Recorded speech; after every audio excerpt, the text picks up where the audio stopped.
Sometimes a poet arrives somewhere before a philosopher even begins the journey. There's a line often attributed to Sigmund Freud. Whenever I reach a place in my thinking, I find that a poet has already been there. At first, it sounds like praise, but if you sit with it, it becomes something else. A puzzle. How does a poet reach a truth without walking the path that leads to it? Here's the difference. A poet doesn't travel step by step. He leaps. One image, one metaphor, one sudden connection, and he lands somewhere deep, somewhere real. But ask him how he got there, and often he can't tell you, because he didn't arrive consciously. He passed through, almost like someone walking in a dream. And this creates an illusion that maybe humans already know everything. That knowledge is already inside us, just covered in dust. And poetry is a sudden gust of wind that briefly clears it. You see something, not clearly, but enough to feel that it's true. And then it fades.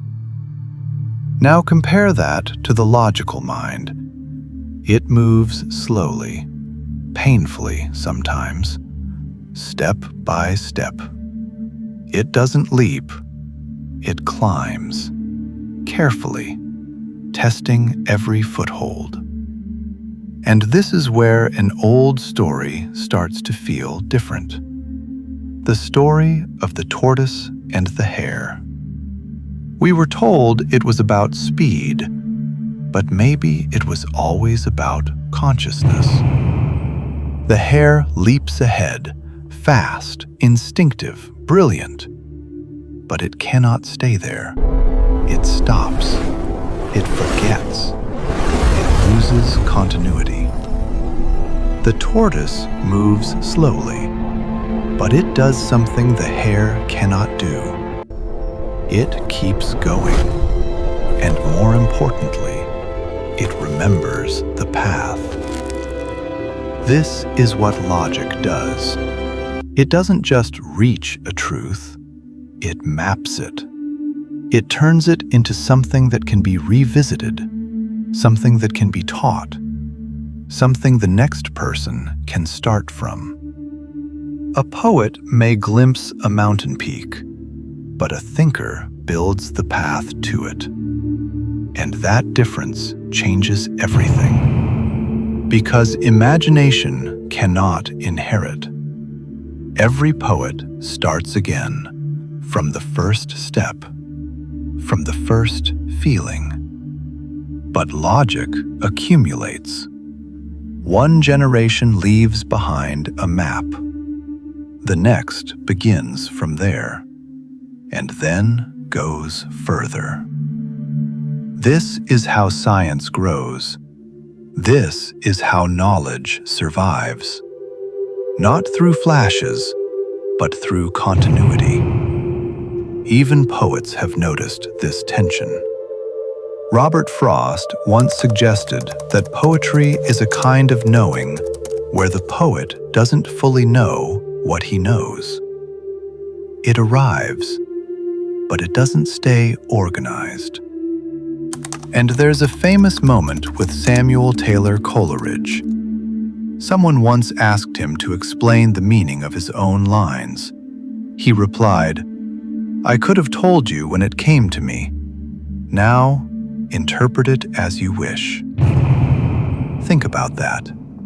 The creator of the words no longer has access to their meaning because the state that produced them is gone. That is the power of imagination and its limitation. It can reveal, but it cannot preserve. So here we are, standing between two ways of knowing, one that leaps, one that walks, one that sees, one that understands. And both matter. Because without imagination, we might never glimpse what is possible. But without logic, we would never build anything real from it. Still, when it comes to solving the world's problems, healing, building, advancing, it is often the tortoise that carries us forward, quietly, without spectacle, just continuing. But that's not the whole story. Because the tortoise alone would never imagine the mountain. It would walk, but not always know where to go. And the hare, for all its chaos, has something rare. It sees. It leaps beyond the visible. It touches possibilities before they are proven. So maybe wisdom is not about choosing between them. Maybe it is about timing, knowing when to leap and when to walk, when to trust a flash and when to test it, when to feel and when to verify. Because a life built only on leaps never stabilizes, and a life built only on steps may never discover anything new. The poet shows us what could be true. The thinker shows us how to make it real. And when these two begin to work together, something changes. Insight no longer fades, it becomes structure.